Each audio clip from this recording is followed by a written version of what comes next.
respiración es tan importante como los mismos mecanismos respiratorios que nos permiten el intercambio de los gases. Recordar que tenemos un centro respiratorio a nivel del sistema nervioso central que nos permite una regulación directa.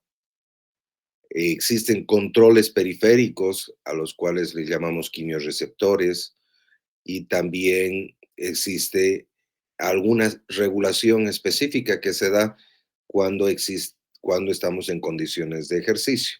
Entonces vamos a ir más o menos eh, charlando sobre cada uno de estos aspectos, identificando las partes más importantes de este capítulo. Entonces, el control voluntario de la respiración o el control central se da en el tronco encefálico, ¿no? Este control central del tronco encefálico manda señales, las señales de salida o output, como dice en inglés, hacia efectores. ¿Y cuáles son los efectores? Los músculos respiratorios, diafragma, intercostales, etcétera, incluyendo también los abdominales. Una vez que se ha dado la respiración, entonces la sangre va a ser analizada por los quimiorreceptores o sensores que se encuentran en varias estructuras del cuerpo y que estas a su vez van a mandar señales aferentes hacia el centro respiratorio. Y de esta manera se va a poder controlar muy bien la ventilación y el intercambio de gases. Entonces, es este sistema nervioso fundamentalmente el que controla ya la ventilación y de esta manera existe estabilidad en cuanto a la presión de oxígeno y la presión de dióxido de carbono. Hablando entonces del centro respiratorio, podemos ver que este se encuentra entre el bulbo, y la protuberancia. Hay varios grupos que se han identificado de neuronas. Entre los más importantes está el grupo dorsal. Se dice que el grupo dorsal, que se encuentra en el bulbo, es el que controla la inspiración. El grupo ventral controla tanto la inspiración ya como la expiración y especialmente en condiciones de ejercicio. Luego existen otros dos centros, el centro neumotáxico, que se le atribuye la función de inhibir la inspiración, y el centro apnéustico que estimula la inspiración. Ambos modifican la actividad del área rítmica.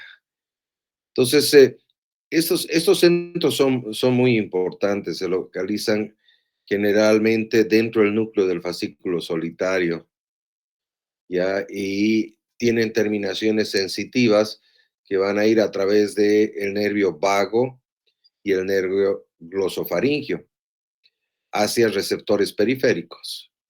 Y en esos receptores periféricos, como los quimiorreceptores y vasoreceptores, también van a mandar señales ya en todo caso eferentes hacia este centro.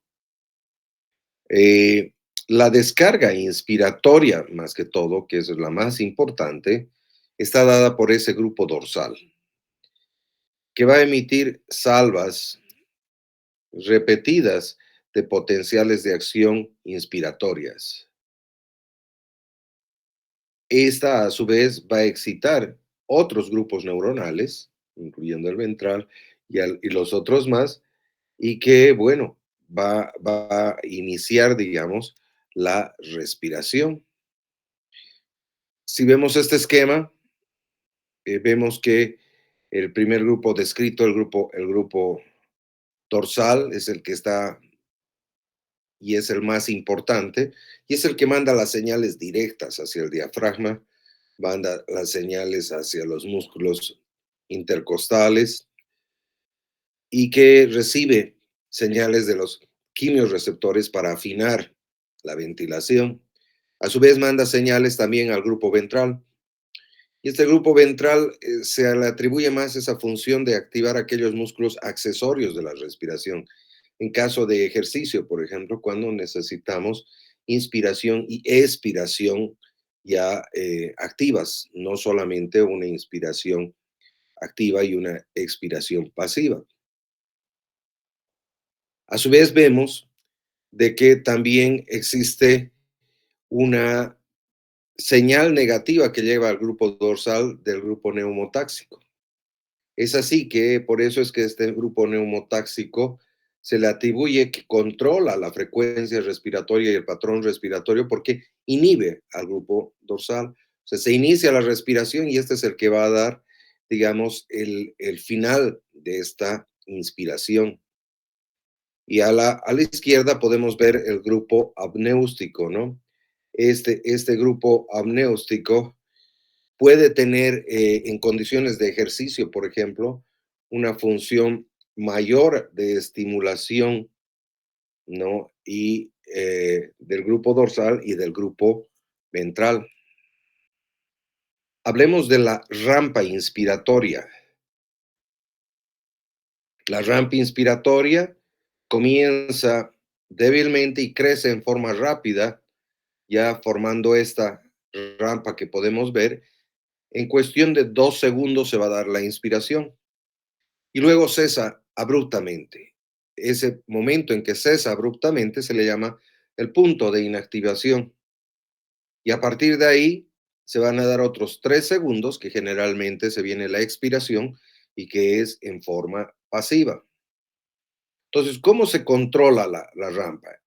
De dos maneras. Una, el control de la tasa de incremento de la señal, ya que va a aumentar rápidamente y va a permitir que se llenen los pulmones de aire en la cantidad necesaria. Y segundo, el punto de la inactivación que habíamos mencionado, ya que está controlado generalmente por el centro neumotáxico que habíamos mencionado anteriormente.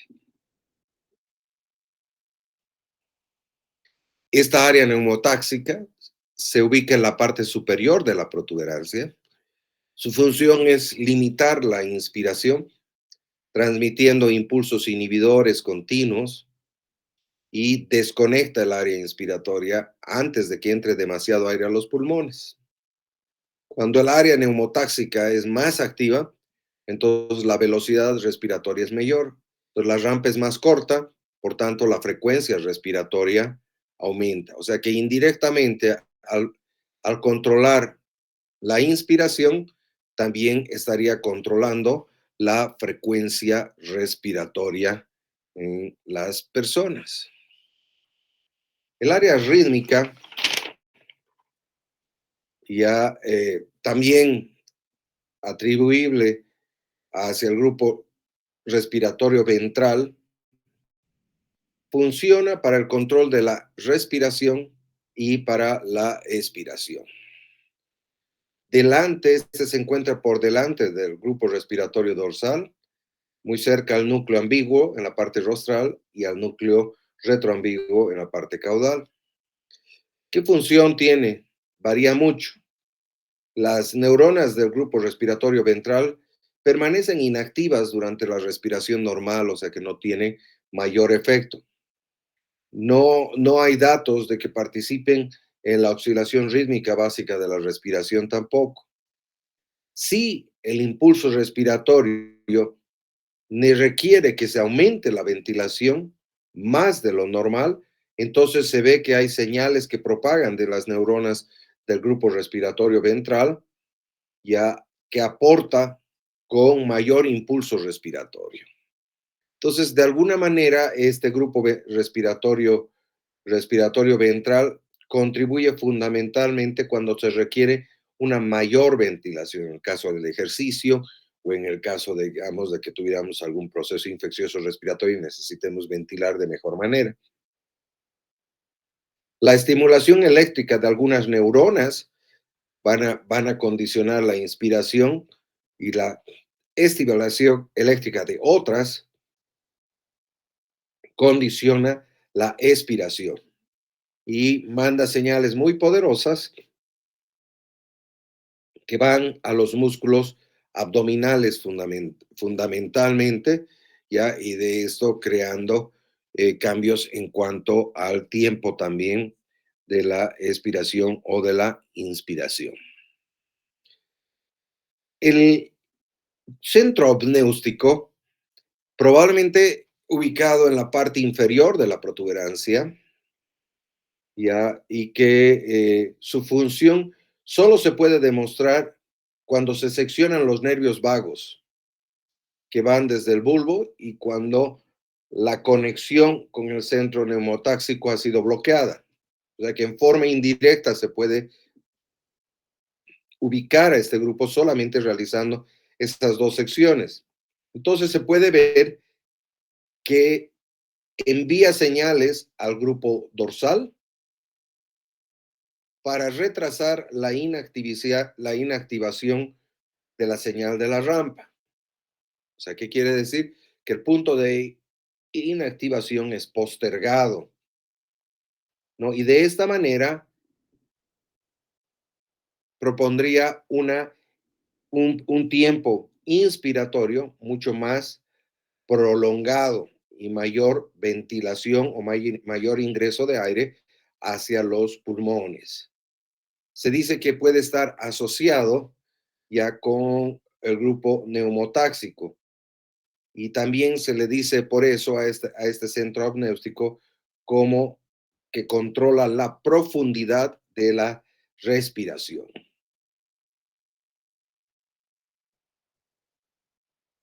Existen señales de la insuflación de los pulmones que limitan también la inspiración y es lo que llamamos el reflejo de Herring-Brewin.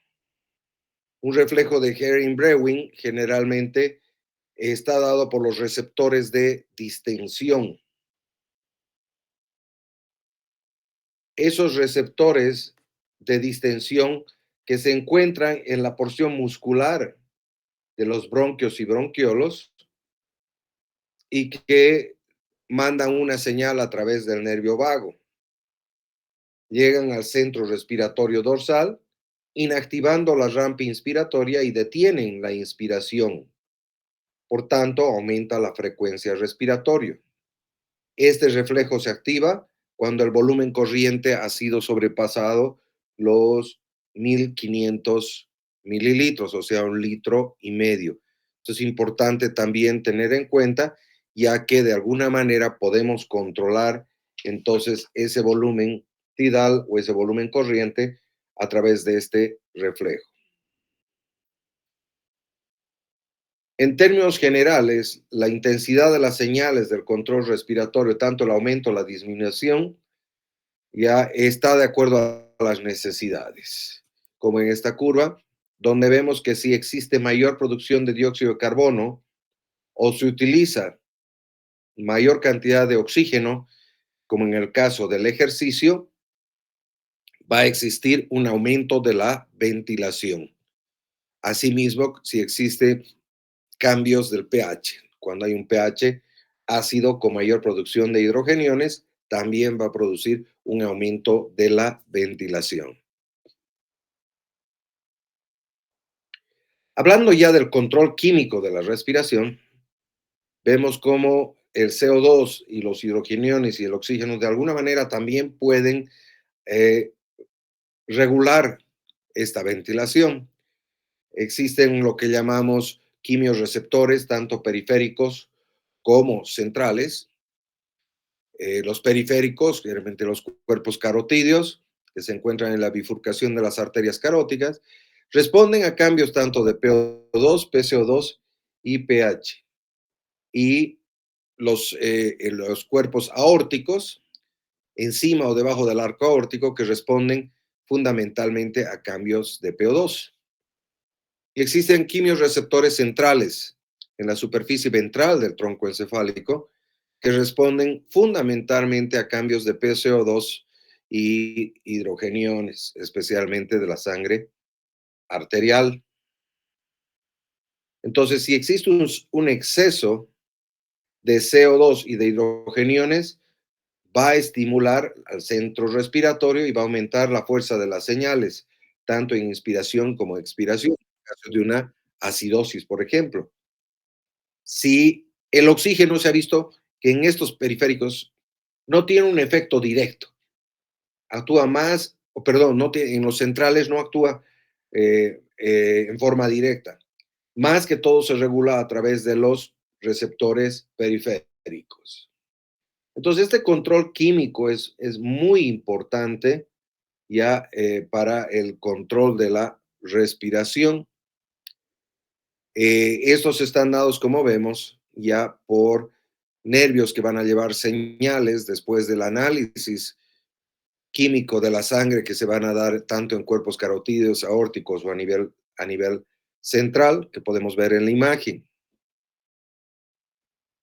Hablando un poco ya entonces de la actividad de estas áreas quimiosensibles, ya un poco volviendo al área quimiosensible del centro respiratorio, esta se encuentra un poco por debajo del bulbo, de la superficie ventral del bulbo, y es muy sensible fundamentalmente a cambios de la PCO2 y de los hidrogeniones.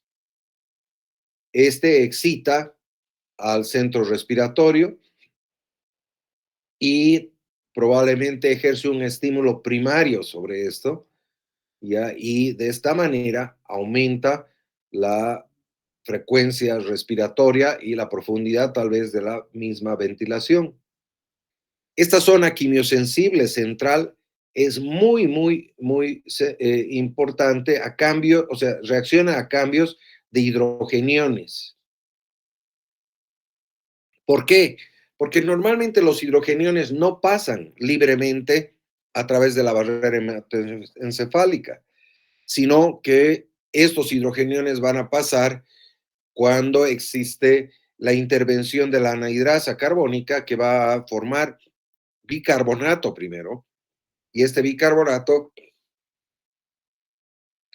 cuando atraviesa, ese ácido carbónico, perdón, cuando atraviesa la barrera hematoencefálica, va a separarse en un hidrogenión y en bicarbonato. Y esos hidrogeniones son los que van a estimular al centro respiratorio. Ah, sin embargo, el dióxido de carbono hemos dicho que es muy difusible. Entonces, el incremento de dióxido de carbono en la sangre rápidamente va a pasar también por la barrera hematoencefálica y va a estimular esta zona quimiosensible. Entonces, tanto hidrogeniones como el dióxido de carbono estimulan el área quimiosensible central.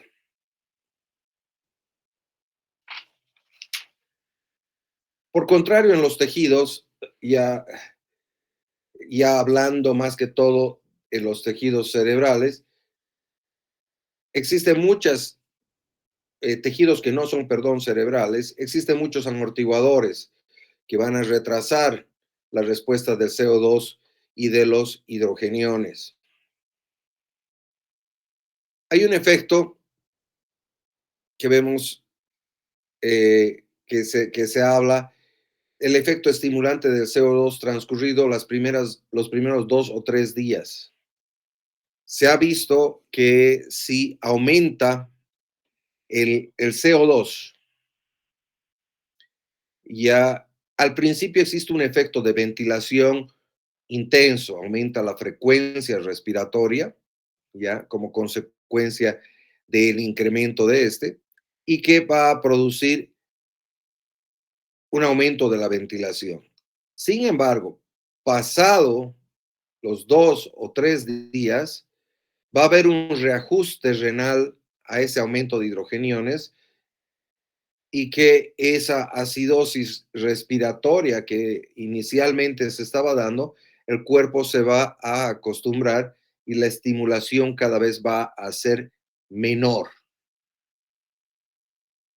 Entonces, quiere decir de que el dióxido de carbono, la modificación del dióxido de carbono y de los hidrogeniones, en fase aguda, en los primeros momentos es muy intenso, pero a través de los siguientes días ya no va a ser tan intenso. Y esto es importante, por ejemplo, para los ajustes que tienen las personas cuando realizan, digamos, montañismo o cuando suben, por ejemplo, a alturas, como por ejemplo si viajáramos a La Paz o a Oruro, a lugares que son mucho más altos.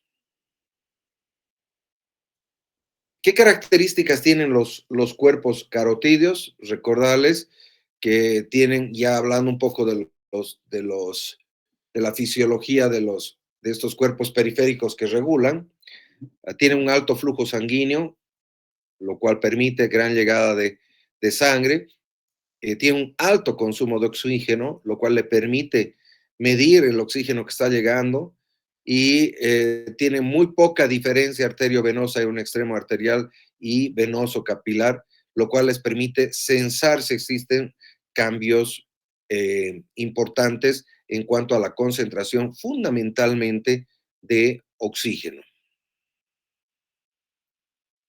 Estos senos carotídeos fundamentalmente ya responden más que todo a cambios de oxígeno, como habíamos mencionado. Estos cambios de oxígeno no, son sensados rápidamente y que van a mandar señales, como habíamos dicho, por nervios aferentes hacia el núcleo protuberancia, a los centros respiratorios. Detectan poco cambio de dióxido de carbono y hidrogeniones, o no son tan intensos en términos generales. La mayoría de estos, tanto los cuerpos carotídeos que llevan las señales a través del nervio de Hering, o los cuerpos aórticos que llevan las señales a través de los nervios vagos, van a llegar a la zona dorsal del bulbo, que es donde se va a ejercer la regulación. Se dice que estos cuerpos quimiosensibles reciben hasta unas 20 veces mayor flujo que el resto de los órganos en el cuerpo. En esta imagen vemos cómo la estimulación de los quimiorreceptores se va a dar por una disminución de oxígeno arterial. A medida que hay una disminución de este oxígeno arterial menos de 100, ya el estímulo o los impulsos nerviosos que se van a lanzar son mayores. Entonces, esto muestra la sensibilidad hacia el oxígeno. En esta gráfica podemos observar ya cómo mejor dicho, estos sensores, estos quimiorreceptores, ya, perdón, pueden sensar esa disminución de PO2 y pueden convertirlas en señales nerviosas ya a través de la acetilcolina y mandar señales al sistema nervioso central. Aquí vemos también el efecto de la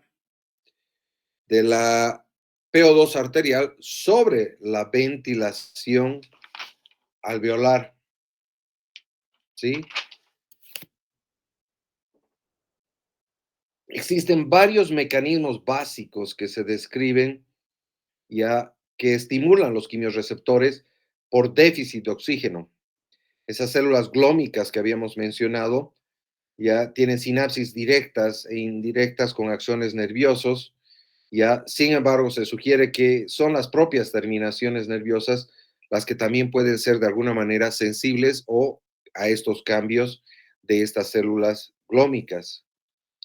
El efecto cuantitativo de la PO2 ya sobre la ventilación alveolar es importante. Una disminución de la PO2 excita a los quimiorreceptores y tiene un efecto de aumento de la ventilación.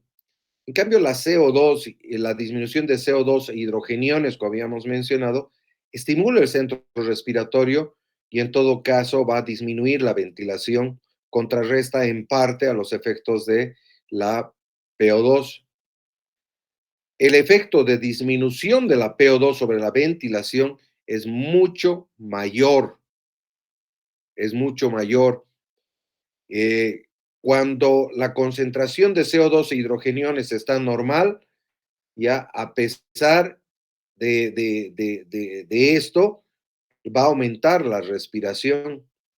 Cuando la respiración baja la concentración de oxígeno, ya este efecto va a ser incluso intenso por varios días, ¿no? O sea que existe una respuesta mucho más enérgica Y en este slide podemos apreciar un poco esto, el efecto de la PO2 arterial baja cuando la concentración arterial de CO2 y de hidrogeniones permanece normal.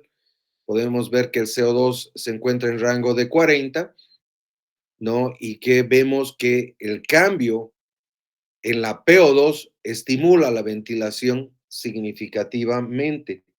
Esta situación en que este impulso intenso de la PO2 por causa de la disminución de la PO2 no es bloqueada por cambios en la CO2 o hidrogeniones es importante, que se da, por ejemplo, en patologías como en el caso de la neumonía o en el caso del enfisema, que es una enfermedad pulmonar crónica, secundaria generalmente a las personas que fuman, o en aquellos procesos que impida la transferencia de gases a través de la membrana respiratoria, ¿no? Alguna fibrosis pulmonar, por ejemplo. Entonces va a haber una disminución de la PO2. La PCO2 puede estar normal o incluso un poquito incrementada y los hidrogeniones también pueden estar normales, un poco incrementados. Sin embargo, va a ser el efecto de la hipoxia la que va a aumentar la ventilación en forma adecuada.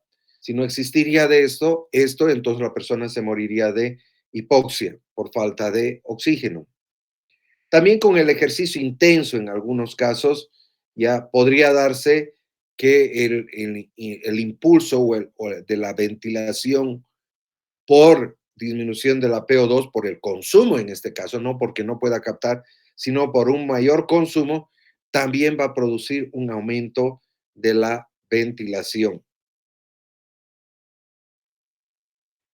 La respiración crónica, ya que en el caso de algunas personas ya que tienen baja concentración de oxígeno, estimula mucho más aún. Es el fenómeno, por ejemplo, de la aclimatación. Por ejemplo, cuando las personas van a escalar el Everest, por decirse, en el caso del Everest, ya los primeros días la persona va a sufrir de hipoxia y es el momento que sufre de la hipoxemia, ya va a aumentar la ventilación.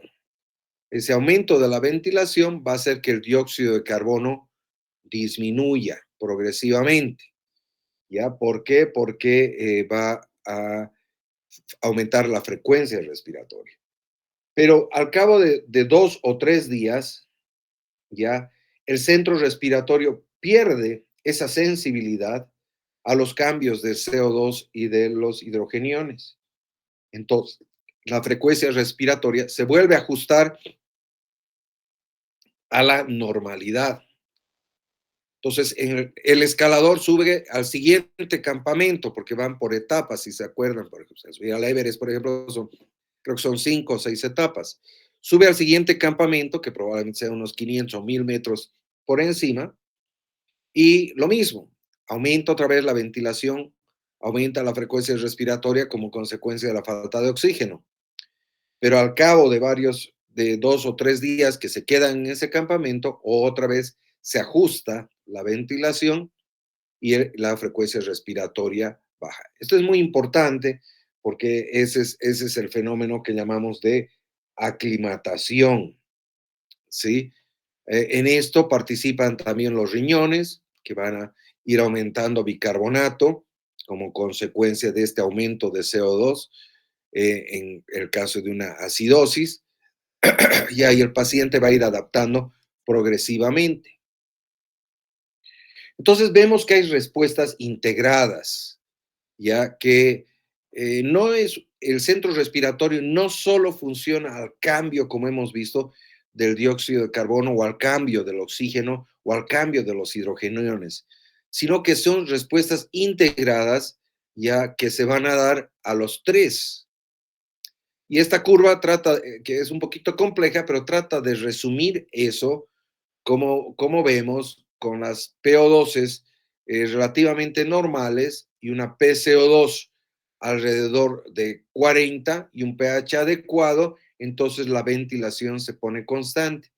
pero cualquier cambio en cuanto al CO2 o cualquier cambio en cuanto al oxígeno, la PO2 o del pH, entonces la ventilación va a modificarse. Es lo que dice, para un valor dado de PCO2, la ventilación aumenta cuando la PO2 disminuye. Entonces, el cambio de uno de estos factores puede alterar también al otro factor. En este caso, ya que si existe un cambio de la PO2, va a acomodar la PCO2 de acuerdo a la necesidad o de acuerdo a a la respuesta misma que requiera el organismo en cuanto al CO2. En cuanto a estas respuestas integradas, podemos ver, por ejemplo, que para un valor dado de PO2 de 100, por ejemplo, la ventilación aumenta solo cuando la PCO2. O sea, ¿qué quiere decir? Si la PO2 está normal, entonces ya la ventilación solo va a responder directamente a cambios de la PCO2. En cambio, si hubiera la PO2 baja, respondería a ambos, tanto a la PO2 baja como a la PCO2 elevada. Entonces, el organismo va a acostumbrar de acuerdo a la necesidad ya de mayor oxígeno o mayor ventilación. La regulación de la respiración durante el ejercicio, ya sabemos que hay mayor consumo de oxígeno y mayor producción de CO2, puede aumentar hasta 20 veces más estos requerimientos.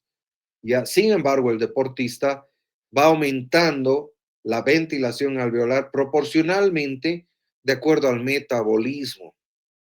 Por tanto, la PCO2 y la PO2 se mantienen normales. Entonces, es importante esto. ¿Y qué es lo que causa esa intensa ventilación durante el ejercicio? Es estimulación a nivel cerebral, ya que transmite impulsos a los músculos. Estos transmite también impulsos al tronco encefálico, al centro respiratorio, y que estimulan los centros respiratorios del encéfalo. Y por otro lado, el mismo movimiento de los cuerpos, las manos, los brazos, a través de los propios receptores, mandan señales que aumentan la ventilación. Entonces, el tiempo de respiración es, es un evento, o sea, cinético. ¿Qué quiere decir? Que varía muchísimo la duración y va a depender mucho de la frecuencia respiratoria. La fuerza de contracción del músculo inspiratorio y durante la inspiración se le llama tiempo inspiratorio y controlan el volumen tidal. Y esto es importante durante el ejercicio porque puede aumentar tanto el volumen tidal como también la frecuencia respiratoria para mejorar con mayor eficiencia el aporte de oxígeno y la eliminación de dióxido de carbono. Y la porción pasiva de exhalatoria también se le llama tiempo expiratorio. Entonces, lo que hablábamos hace un rato sobre la aclimatación a bajas concentraciones de oxígeno, esa situación en la que el cuerpo se va adaptando progresivamente a menores concentraciones de oxígeno. Hay un escalador boliviano que está yendo, no sé si han escuchado, y esto es impresionante, uh, está subiendo creo que son las 6 o las 7 cumbres más altas del mundo, porque ustedes saben que hay cumbres incluso más altas que el Everest. Lo interesante es de este boliviano, que ha llegado, por ejemplo, al Everest y a otra cumbre, ha llegado sin oxígeno. O sea que tiene realmente una capacidad de adaptación a la hipoxia espectacular, sin hacer acidosis y sin tener ese mal de altura que podría matarlo, ¿no? Entonces, la adaptación va a depender muchísimo de cada persona. Entonces, recapitulando un poco sobre el ejercicio intenso, y vemos que hay impulsos colaterales, ya esos impulsos colaterales generalmente son dados por los músculos que se contraen, ¿ya? Y que envían señales al tronco encefálico en forma directa, y los mismos movimientos corporales a través de esos propios receptores que les había hablado, que el mismo movimiento de brazos y piernas estimula también a los músculos y articulaciones, perdón, de los músculos y articulaciones, estimula en forma directa al centro respiratorio. Otros factores que pueden, durante el ejercicio pueden aumentar la ventilación es la hipoxia muscular. O sea, durante el ejercicio ya consumimos gran cantidad de oxígeno, se van a formar ácido láctico y esa hipoxia tisular también puede mandar señales aferentes, ¿ya? Y también la producción mayor de dióxido de carbono, como ya habíamos mencionado. Aquí vemos la ventilación por un lado y el consumo de oxígeno. En la mitad vemos cuando hay ejercicio moderado y después cuando hay ejercicio intenso. Vemos cómo el consumo de oxígeno aumenta proporcionalmente la ventilación. Y cuanto mayor ejercicio, esta ventilación aumenta mucho más todavía. Los factores químicos también pueden tomar parte en el control de la respiración durante el ejercicio. Sin embargo, a veces las señales nerviosas son demasiado intensas o más intensas en todo caso y pueden estimular el centro respiratorio. Los factores químicos entonces tienen más un ajuste fino de la respiración. Cuando los propios receptores están mandando señales de aumento de la ventilación y que podría llevarnos más bien a una pérdida muy grande de CO2, entonces son los quimiorreceptores los que van a reajustar la respiración de acuerdo a la composición de los gases sanguíneos. Entonces no vamos a exceder, no vamos a hiperventilar en todo caso, lo cual tampoco sería bueno para nuestro organismo. Entonces, aquí vemos cómo esos factores químicos hacen el ajuste final de la respiración. Vemos la ventilación en el cuadro inferior y vemos la PCO2 arterial en el cuadro superior y vemos ejercicio en minutos. Al inicio vemos cómo la ventilación se eleva rápidamente, ¿no? Como habíamos dicho, por efecto de los propios receptores o efecto directo del movimiento corporal. Entonces hay una disminución de la CO2 significativa, pero a través del tiempo ya se acomoda o se reajusta la PCO2 y ya esto vuelve a acomodar la ventilación. Esto es muy importante y esto es lo que los deportistas, por ejemplo, aprenden a través de la fisiología deportiva a condicionar y de esta manera no se cansan tanto. Una persona que no practica deporte, por ejemplo, si se pone a correr, va a tener un aumento de la ventilación, va a estar respirando probablemente 30 veces o 40 veces por minuto de forma sostenida hasta llegar a la fatiga. En cambio, una persona acondicionada ya más rápidamente va a reajustar ya esa ventilación y por esto estos atletas pueden, en condiciones de ejercicio intenso, pueden estar respirando simplemente 20, 22 o 25 veces, lo cual les hace mucho más efectivos. Aquí vemos, por ejemplo, la ventilación por un lado y la PCO2 arterial por otro lado. En condiciones normales de PCO2 hasta 40, entonces la ventilación se mantiene constante. Esto es en litros por minuto. Pero a partir de que iniciamos, digamos, eh, perdón, en condiciones normales en la curva inferior, si la PCO2 arterial va aumentando, aumenta la ventilación. Sí, puede aumentar hasta unas 40, 60 veces. Pero en condiciones de ejercicio, esta curva sube muchísimo más. Entonces, ya este aumento de PCO2 va a aumentar ya mucho más la ventilación alveolar. Y esto es como se ve como la curva se desplaza unas 20 veces más arriba. Existe la posibilidad entonces de que exista, que el factor neurogénico de control durante el ejercicio sea una respuesta aprendida. ¿Esto qué quiere decir? Es que el encéfalo, a través del tiempo, pueda desplazar la curva hacia arriba, como vemos en esta curva, ya incluso antes de que haya comenzado el ejercicio. O sea, que sea una respuesta aprendida. Y esto está muy relacionado, por ejemplo, con las personas que ejercen, por ejemplo, los corredores. Se ha visto, por ejemplo, que un corredor de 100 metros, ya incluso simplemente al arrodillarse, al inclinarse, ya manda señales y la ventilación, esta curva, se mueve hasta 20 veces más arriba y el paciente está preparado para respirar más rápido, para poder ventilar más y de esta manera aportar con mayor cantidad de oxígeno durante ese ejercicio intenso. Entonces se habla entonces de que podría ser una respuesta aprendida. Recordando un poquito las vías que existen, ya, uh, otros factores que afectan la respiración, hay el control voluntario de la respiración. Eso quiere decir, en este instante, si yo quiero, puedo aumentar la frecuencia respiratoria y la profundidad. O sea que de alguna manera voluntariamente podría aumentar y esto se da a través de señales hacia el haz corticoespinal.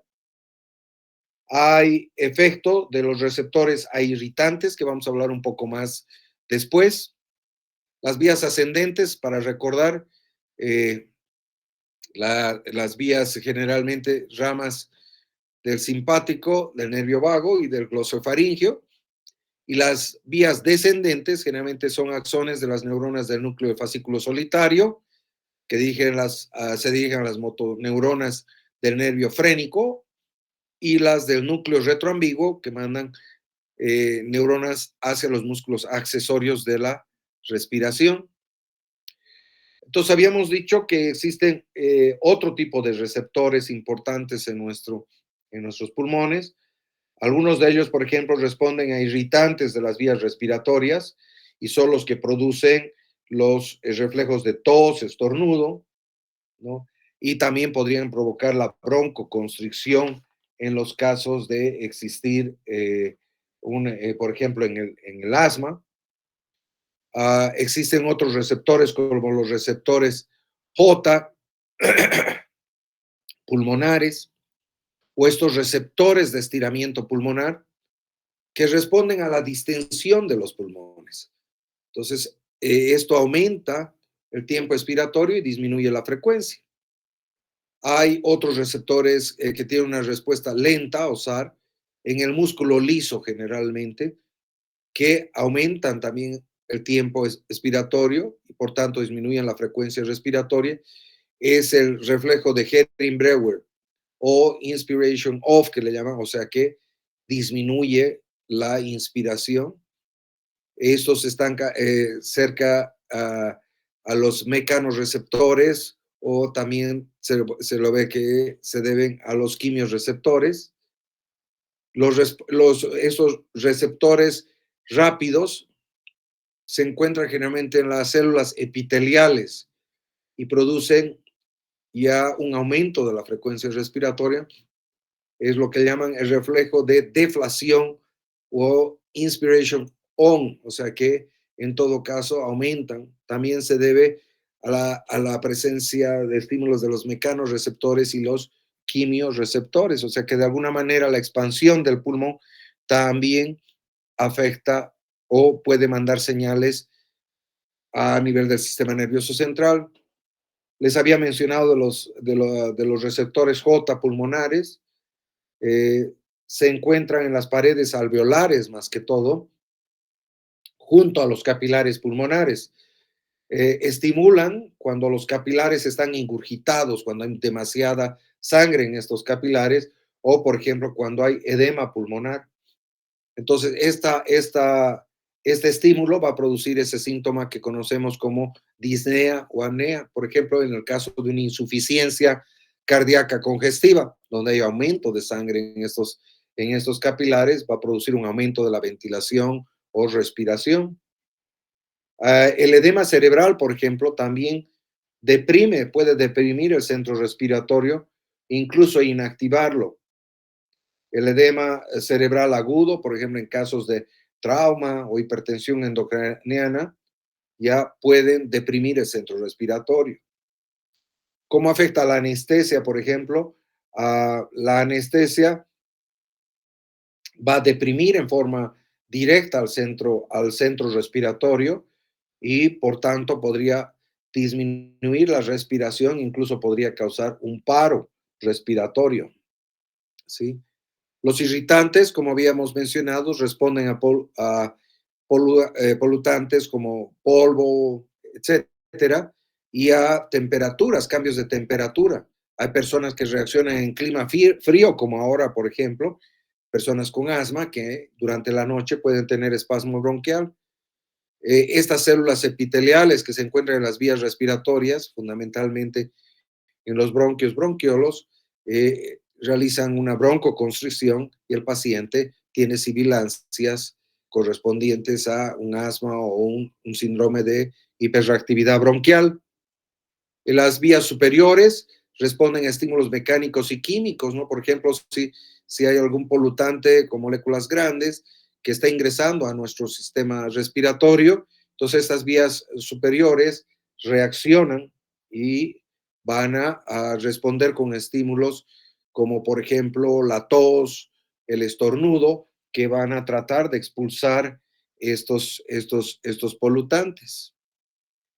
Ah, es el sistema gamma que ya les mencioné hace un rato. Son algunos receptores que miden la elongación muscular y hay que generalmente se encuentran a nivel de la pared torácica, a nivel de los músculos intercostales y también en el diafragma. Es importante este sistema gamma porque si no, no habría manera tampoco de limitar la inspiración. Entonces se usa para controlar la potencia de la contracción muscular en el caso de la exhalación y también son estimulados ya cuando hay algún otro tipo de problemas ya, y nos dan aquella sensación que decimos de disnea o sed de aire ya, y que va a requerir mayor esfuerzo respiratorio. Los vasoreceptores arteriales que ya habíamos mencionado, que se encuentra en la aorta y en senos carotídeos, y que ya habíamos mencionado, responden a cambios de ventilación o cambios de oxigenación y de dióxido de carbono e hidrógenos. Generalmente estos vasoreceptores eh, son de duración muy breve y fundamentalmente pueden causar la hiperventilación. O sea, los cambios de presión de alguna manera también pueden modificar entonces la frecuencia respiratoria y eso es lo que sucede, por ejemplo, cuando una persona está choqueada o cuando tiene insuficiencia cardíaca. El dolor también puede estimular en forma efectiva la ventilación, ¿sí? Cambios de temperatura pueden aumentar la ventilación. En el caso de calentamiento, aumenta la frecuencia respiratoria y la hiperventilación, y todo lo contrario, el descenso de la temperatura podría disminuir la frecuencia respiratoria. En tanto el dolor como los cambios de temperatura afectan directamente la frecuencia respiratoria. Y hablando de algunos desórdenes del centro de control de la respiración, algunos tipos de respiración que se dan en el organismo en forma anormal. Por ejemplo, se describe a la respiración de Cheyne-Stokes, causado generalmente por eventos hipóxicos, sobredosis, por ejemplo, con drogas o en el caso de insuficiencia cardíaca. Esta respiración de Cheyne-Stokes se ve que el volumen corriente y la frecuencia son irregulares, con periodos de apnea. O sea, a ratos aumenta la frecuencia respiratoria, aumenta la profundidad y después ya también disminuye la frecuencia respiratoria y la profundidad. O sea, es una respiración bastante irregular, la respiración de Cheyne-Stokes. ¿Y a qué se debe? De inicio la persona hiperventila y al hiperventilar disminuye la presión de dióxido de carbono aumenta la PO2. Entonces manda una señal al centro respiratorio que es anormalmente intensa y ya también inhibe al centro respiratorio y ocurre lo contrario, disminuye la frecuencia respiratoria, el volumen, hasta que otra vez vuelva a acumularse el CO2 y la PO2, ¿sí?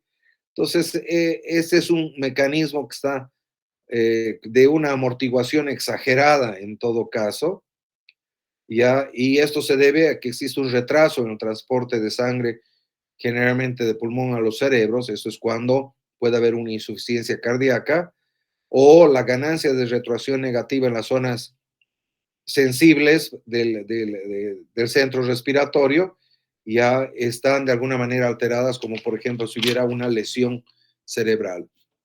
Otros como la respiración de Biot, en lo cual aumenta el volumen, o sea, son respiraciones profundas, pero con una frecuencia respiratoria lenta, con periodos de apnea, que ya generalmente están relacionados con daño cerebral o en caso de meningitis. La respiración de Kussmaul, que es muy importante, recordarles un aumento de tanto en la frecuencia como en la profundidad. Son respiraciones soplantes y profundas, generalmente relacionadas con acidosis metabólica intensa del paciente. La respiración ondina, donde se pierde el control autónomo y solo queda el control voluntario de la respiración. Aquí tenemos la respiración de Cheyne-Stokes que le mencioné hace rato, donde vemos etapas de respiración rápida y profunda y otras etapas de respiración muy superficial ya y con menor ventilación. Otros desórdenes como la apnea de sueño. Apnea significa la falta de respiración por más allá de 20 segundos, que pueden ser de tipo obstructivo, generalmente relacionadas a veces con personas con obesidad, o por obstrucción de las vías respiratorias, muy común en niños, por hipertrofia de adenoides y en adultos generalmente por laxitud de los tejidos del orofaringe que permiten que la lengua se vaya hacia atrás, el síndrome de Pickwick, que es una obesidad no normal, en el cual se producen estas apneas intermitentemente durante el sueño, y puede ser apneas de origen central. Generalmente ya es cuando hay lesión del sistema nervioso central, cuando hay pacientes traumatizados o personas que ya tienen lesiones cerebrales profundas. En este caso, la persona requiere muchas veces asistencia respiratoria. Entonces, ese es un breve pantallazo también sobre la regulación de la respiración. Es un poquito más complejo que los otros capítulos. Vale la pena que le echen una leída, ¿no? Y les va a permitir una mejor comprensión de cómo se regula la respiración. Es a partir de este capítulo que se crea básicamente todo lo que viene a ser la medicina deportiva, ¿no? Y vemos que hay cada día de que esta medicina deportiva está creciendo mucho más, ya especialmente en los centros de alto rendimiento, que es donde se trata de ajustar una ventilación mucho más eficiente en los deportistas y además también, obviamente, una circulación mucho más eficiente, lo cual le permite hacer ejercicios más intensos con un menor gasto energético y menor fatiga. No sé si tienen alguna pregunta al respecto de este capítulo.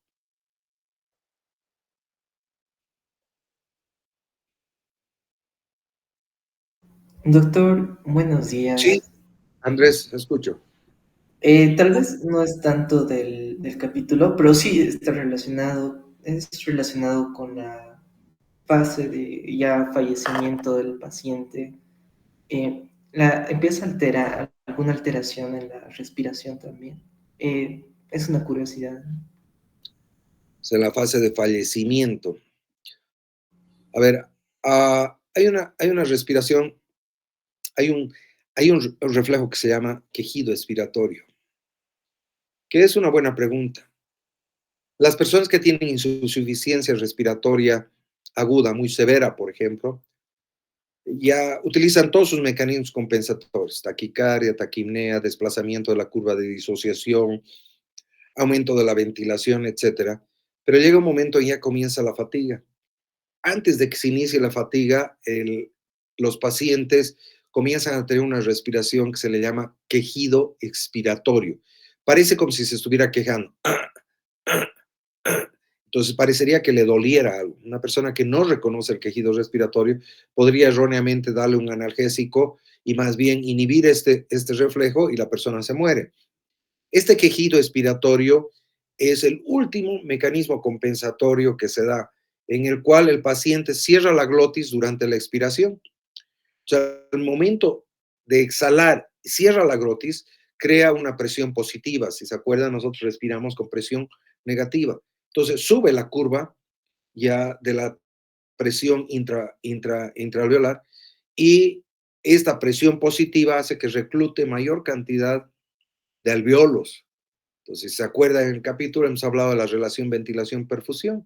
Entonces, si aumento los alveolos funcionales, entonces, y aumento un poco la circulación, voy a tener ya tal vez una mejoría en la oxigenación de la sangre. Entonces, pero este es el último recurso, el quejido expiratorio.